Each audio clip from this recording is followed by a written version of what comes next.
You ask Tiger to solve. This deals with linear equations with one unknown. The final result is x equals 20. Let's solve it step by step. Group all constants on the right side of the equation. Add 2 to both sides.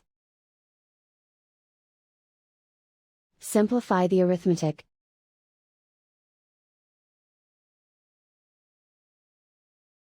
Isolate the x. Multiply both sides by inverse fraction 2 over 1.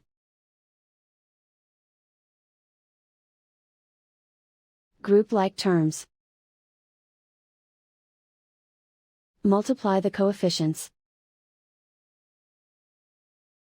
Simplify the fraction. Simplify the arithmetic. And so the final result is x equals 20.